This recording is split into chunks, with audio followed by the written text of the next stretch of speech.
গত 25শে ফেব্রুয়ারি নরসিংদী জেলার মাধবদী থানাধীন এলাকায় আমিনা বেগম হত্যাকাণ্ডের ঘটনা সংঘটিত হয়েছিল।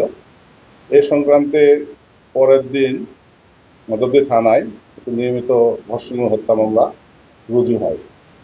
মামলা রুজু হওয়ার পরপরই মাধবদী থানা পুলিশ তাৎক্ষণিকভাবে ভিকটিমকে ভিকটিমকে উদ্ধার, তার সুরক্ষার রিপোর্ট তৈরি এবং হসপিটালে তার ময়নাতদন্তের জন্য প্রেরণ করা হয় এবং পরবর্তী কার্যক্রম সম্পন্ন শেষে লাশটা পরিবারের হাতে হস্তান্তর করলে বিধি মোতাবেক তার দাফন সম্পন্ন হয় এবং সেখানে এজাহার দায়ের করেছিলেন ভিকটিমের মাতা।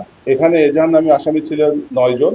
তার মধ্যে আপনারা জানেন যে আমরা তাৎক্ষণিকভাবে 8 জনকে 24 ঘন্টার মধ্যে গ্রেপ্তার করতে সক্ষম হয়েছিলাম, প্রধান আসামি সহ।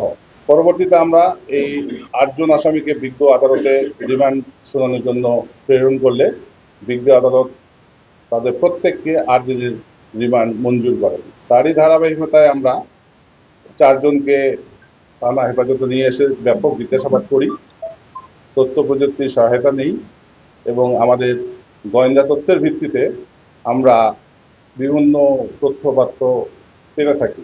এরই ধারাবাহিকতায় গতকাল 6 মার্চ আমরা মোটামুটি নিশ্চিত হই যে হত্যাকাণ্ডের প্রকৃত কে জড়িত ছিল এবং তারই ধারাবাহিকতায় আমরা ভিকটিমের সৎ পিতা আশরাফ আলীকে জিজ্ঞাসাবাদের জন্য মাধবদী থানায় নিয়ে আসি এবং সেখানে আমরা তাকে ব্যাপক জিজ্ঞাসাবাদ করি এবং জিজ্ঞাসাবাদে এক পর্যায়ে সে এই হত্যাকাণ্ডের সহিত নিজেকে জড়িয়ে আমাদের কাছে স্বীকারোক্তি প্রদান করেন। তাৎক্ষণিকভাবে আমরা তাকে বিজ্ঞ আদালতে সোপর্দ করি। বিজ্ঞ আদালতে তাকে জিজ্ঞাসাবাদ করলে সে সেখানে ফৌজদারি কার্যবিধি 164 ধারা মোতাবেক নিজেকে জড়িয়ে এবং নিজের হত্যাকাণ্ড ঘটিয়েছে এ সংক্রান্তে জবানবন্দি প্রদান করে এবং তাকে আমরা বিজ্ঞ আদালত তাকে জেল হাজতে প্রেরণ করে।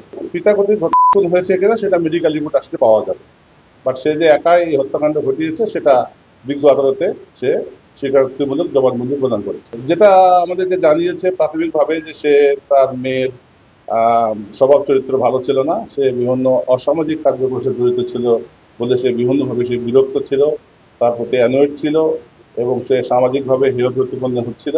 বিধায় সে একাই সে প্ল্যান করে যে মেয়েটাকে সে মেয়ের দুনিয়া থেকে সরে দিবে। তার এই ফলশ্রুতিতে সে এই হত্যাকাণ্ডের সংগঠন করে। সে তো নিজের কথাই বলেছে হত্যাকাণ্ড সে নিজেই ঘটিয়েছে তার পিতা। তাদের নিজ নিজ যে দায় দায়িত্ব আছে সেটা, এছাড়াও আদালতে নুরা স্বীকারোক্তিমূলক জবানবন্দি দিয়েছে, তার দায় দায়িত্ব কি ছিল সেটা সে বলেছে, বাট সে হত্যাকাণ্ডে জড়িত ছিল না বলে আদালতে জানিয়েছে।